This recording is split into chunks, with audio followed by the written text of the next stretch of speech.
guys, it's Megan Cecilia. Welcome back for today's video. Ang dami kasing nagtanong about doon sa niacinamide na ginamit ko. So, ito ngayon, isi-share ko. Kasi guys, yung serum, ito yung isi-share ko eh.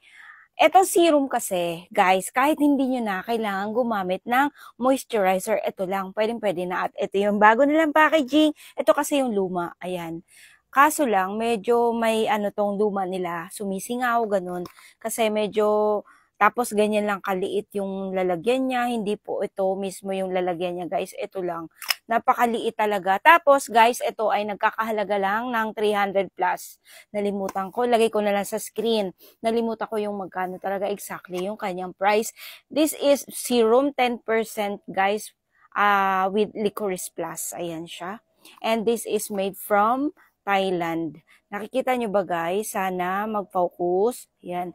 From Thailand po to siya guys. And then, ano bang ginagawa nito sa balat natin? Pinapalambot niya yung balat natin. Inaalis nito yung mga pimples natin. And, number one, kapag tuyot na, dry o dehydrated na yung balat mo, ito yung the best na gamitin natin. At matatanggal yung ating mga melasma. Lalo na kung gagamit kayo ng may sabon na tayo, may cleansing gel, and cream. O, diba? Malimit ko na to share sa inyo. Pero itong serum kasi, ito yung gusto ko ipakita sa inyo. Kasi may nagtanong sa akin, kung gagamit tayo ng niacinamide serum, ay kailangan pa bang gumamit ng ibang moisturizer? Mga mima ko, hindi na.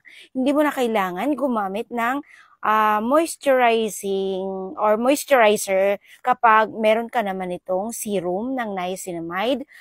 Guys, napaka-moisture talaga nito sa balat natin. Nakakapagpapalambot ng balat natin. And, kiniklear niya talaga yung ating balat. And, ito talaga yung favorite ko na ngayon.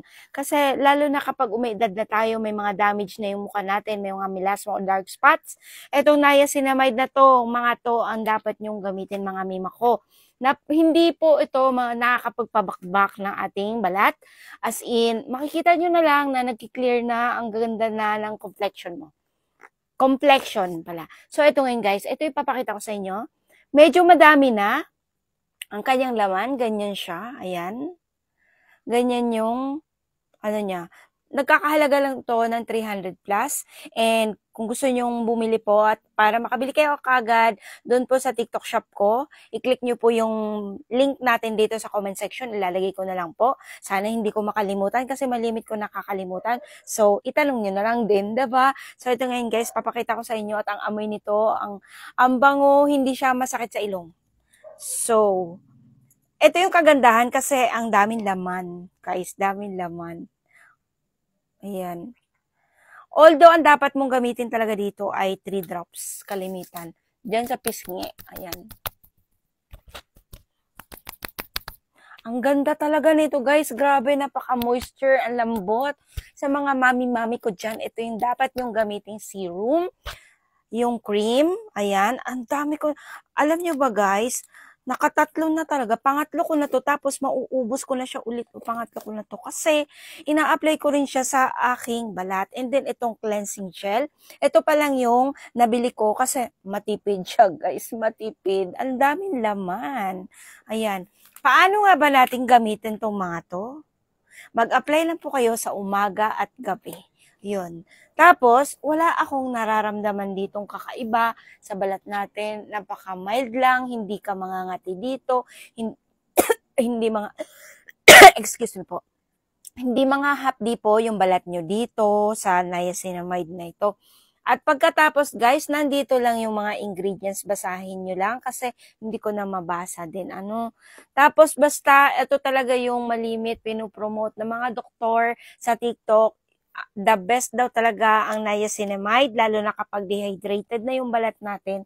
Kasi kapag umiidad na tayo, nararanasan talaga natin yung mga dry skin o pagda-dry ng ating balat. So, ito yung the best talaga, guys. Pero may mga nagtanong sa akin kung okay lang po ba na yung sabon, yung sabon na lang. Kasi itong sabon na to, pwede sa mukha, pwede sa buong katawan. So, double, 'di ba? Para makatipid, ito na lang daw ang dapat nilang bilhin kung pwede ba.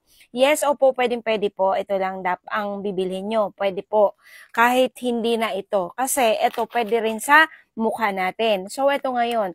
Magsabon muna kayo. After nyo magsabon, gamitin nyo at i-apply nyo itong serum nila, 2 to 3 drops lang po ang paglalagay sa ating mukha. 1, 2, 3, ayan, pwede na po yun.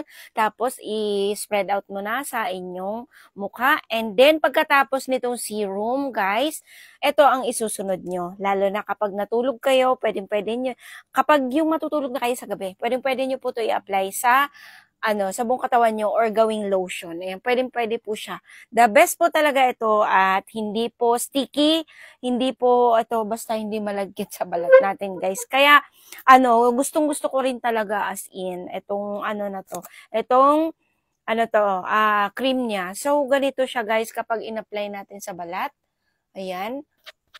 O, nakikita nyo, guys, no white cast. At watery po yan. Water-based. Ayan, ganyan siya. Tapos, pag in-apply nyo, guys, napakalambot talaga nito sa balat natin. Tapos, yung akalain mo mag-oily siya, pero pag inabsorb ng balat mo, wala na. So, ayan siya, guys. Nagkaroon ako ng ngayon, ayan yung mga butlig-butlig na yan. Pero mawawala din yan. Mawawala din yan, guys, dahil dito. Ayan. Kasi hindi maiwasan, maalikabok. Ayan. O, tignan nyo, guys. Ganyan siya. Para madaling i-absorb yan ng balat natin. So, ayan siya, guys. Sa TikTok kasi, malimit ako nag-share talaga nito. And then, guys, hindi ko naman akalain na talagang ang dami-daming mga nagtatanong, ang dami-daming mga, mga bumibili at gumagamit talaga nito. And ito yung sinasabi pa nga ng iba, nakakatanggal daw ng pilat mula sa acne marks nila, pimple marks, ayun. Kaya the best talaga ang niacinamide na ito. So, ayun lang siya, guys. Gusto ko lang talagang i-update kayo tungkol dito sa may bago na silang packaging about sa serum nila. And then, ito yung nakakapagtaka, kasi meron siyang parang gold. Ayan, parang may gold siya sa ilalim. Ayan, Although, yun talaga yung nakakapagpapalambot ng balat natin. Tapos, alam niyo yun, kapag nagpa-facial kayo, 'di ba, merong diamond, ano ba 'yung diamond peel? Kasi hindi talaga ako nagpapa-facial, guys. Siguro twice pa lang ako nakapagpa-facial tapos ayoko na dahil namamahalan ako. Char. Kasi alam niyo 'yun, kaartehan ko na 'yun. Pero although natural lang para sa atin 'yun, kailangan talaga natin 'yun. Lalo-lalo na sa mga katulad ko. Pero mas gusto ko pa rin talaga hindi ako nagpapa-facial, mas the best pa rin at para sa akin yung gumamit ako ng beauty products pero kuminis at gumanda yung balat mo dahil sa products. So ayun lang. Bye.